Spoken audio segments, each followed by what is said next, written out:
Hi everyone, welcome back to my channel, welcome back to another video. It's me, Lizzie, and today we're going to be doing something slightly different. Today's video is an unsolved mystery in the Sims franchise, the mystery of Lolita Goth. So I know this video is a little bit different to what I normally do. If you would like to see it as a series, if you do enjoy it, please do give it a thumbs up and let me know in the comments what you think, if there are other mysteries you'd like to see me delve into, and I'd really just love to hear what you think about it. I really hope you enjoy the video and thank you for watching. So for those of you who aren't familiar with the early stages of the franchise, I'll give you a brief overview. So in The Sims 1, we meet Bella and Mortimer Goth for the first time. They're adults and they have a child, Cassandra. They live in the main neighbourhood in the first game. They've been there ever since, and they're just a normal, generic, bit quirky family living in a bit of a creepy manor. In The Sims 2, things get a little bit more interesting around this family. So The Sims 2 is set 25 years later, and we see Mortimer again, this time as an old man, with Bella nowhere to be found. Cassandra is now an adult, and it's actually her wedding day when you first load the family, and their son Alexander is a child soon to become a teenager. So Bella went missing in The Sims 2, and there's a whole other video that could be done on that a lot of people have covered. If you would like to see it, please do let me know in the comments below, but this one is not about her. So in The Sims 3, we go back, way back, and we go back to 25 years before The Sims 1. So Bella and Mortimer are children.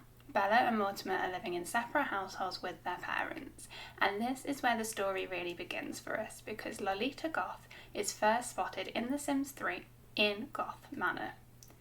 Now the catch is that she's dead, and Lolita Goth is one of many gravestones that are found in Goth Manor. Because she's a ghost, she only appears at night and more commonly appears under a full moon. When your sim dies in The Sims 3, your sim will turn into a ghost. Depending on how they died, their gravestone will have a little symbol on it and their ghostly form will be different. So if your sim dies of old age, for example, their ghost will be silver and white and sparkly, and their grave will have an hourglass on it, symbolising that's how they died. In Lolita's case, Lolita's grave has a lightning bolt on it, and her ghost is yellow and quite staticky. This symbolises and indicates that she died of electrocution. What we know from Lolita in Goth Manor in The Sims 3 base game is she died in young adulthood, and she died of electrocution.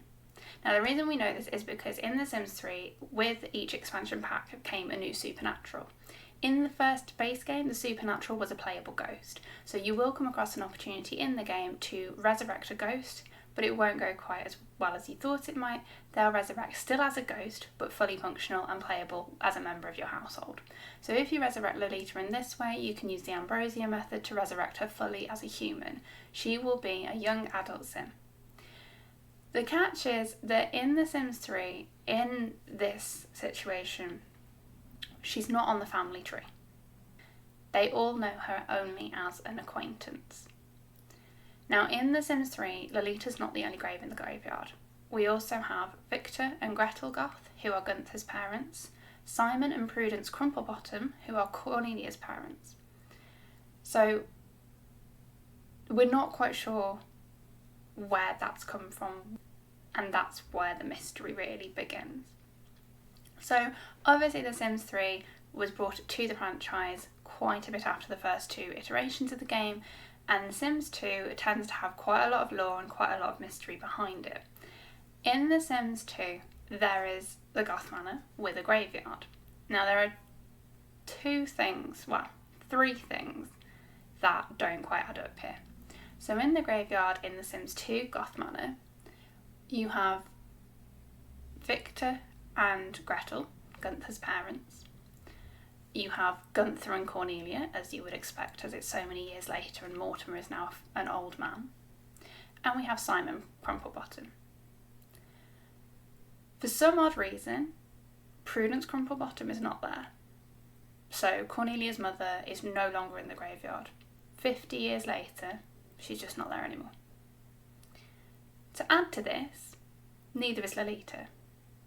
So Lolita's grave is not there either.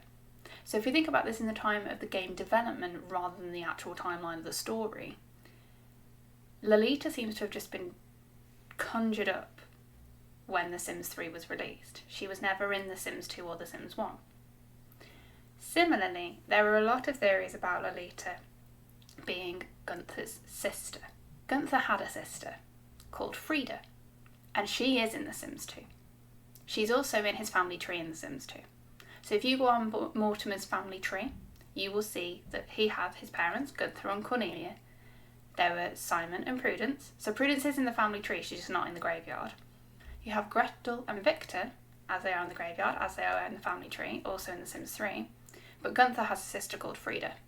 She died of old age, nothing untoward there. She's just not in The Sims 3.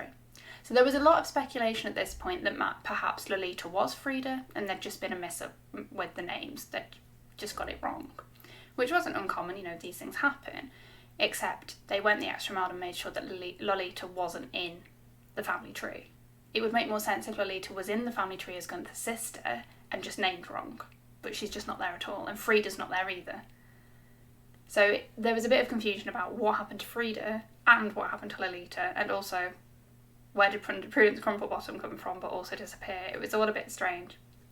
So there's lots and lots of things that don't quite add up, and ultimately all we know at this point is that Lolita died young, she died from electrocution, and she's not related to the family at all. She just shares their surname and is in their graveyard and has not been in the game before. And actually it made a lot of sense in terms of theories for people to follow the Frida theory through.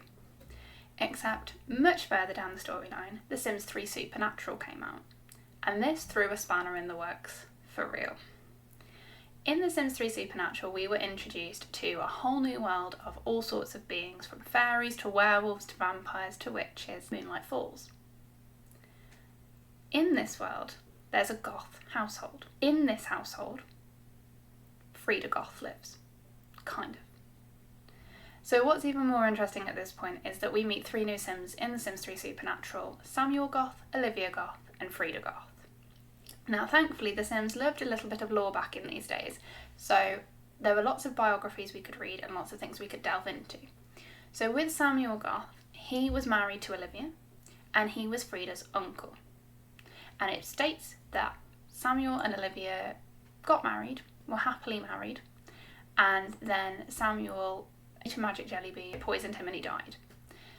So Olivia was distraught, was fixing a stereo, basically something went wrong and there was a house fire, and Olivia was killed and so was Frida.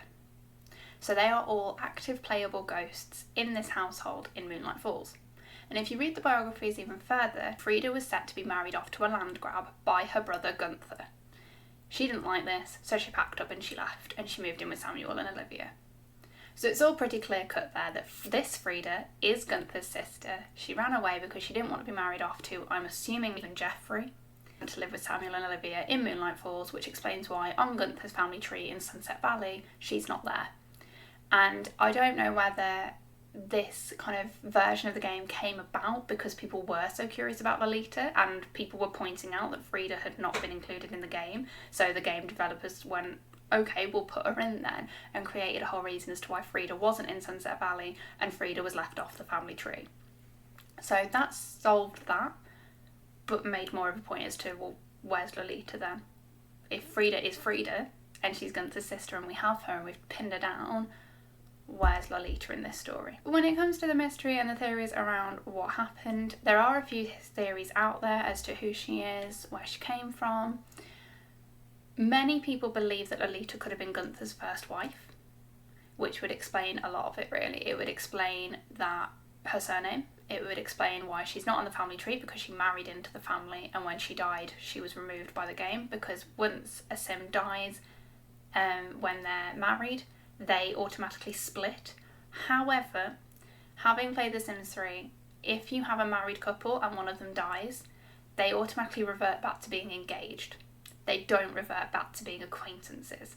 So the fact that Lolita only sees Gunther as an acquaintance doesn't quite add up. If she had been his wife before she died, she'd be his fiancée now, to enable him to break that off and then marry Cornelia. So it could have been that that happened or before, and that's why they're acquaintances, because she passed away, she stayed in the graveyard, she kind of started haunting, and he came to terms with her death and ended that relationship with her mutually and moved on with Cornelia. There's never any malice, there's never any problems with Lolita in the household. She never is aggressive towards anybody. She's not kind of a distressed ghost. She's pretty friendly and pretty kind to everybody. Interestingly as well, in Goth Manor, the only electrical appliance in the whole house is a stereo that is sat on top of the wardrobe. Now, she could have easily tried to repair this stereo and it electrocuted her.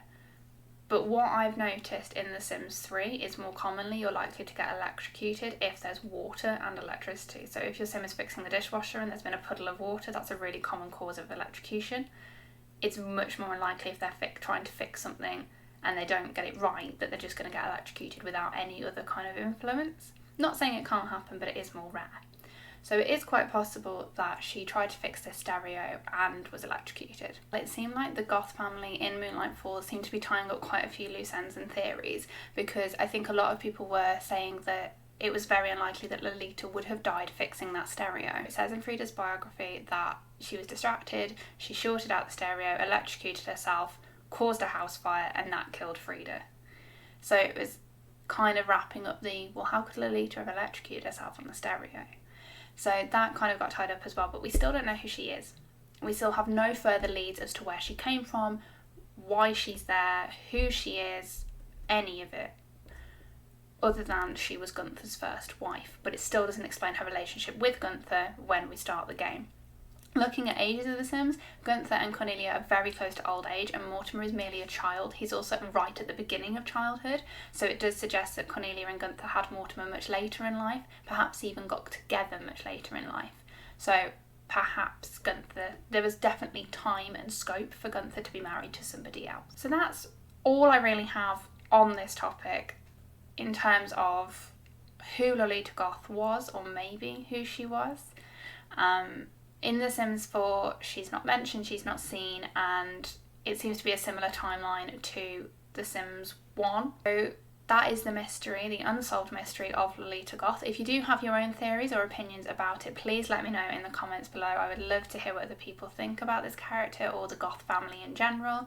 As I said at the beginning, if you do want this to become a series, if you have other mysteries you'd like me to solve, perhaps the mystery of Michael Batchelor, the Caliente sisters, things like that, please do just let me know and I will delve into it and make a video on it.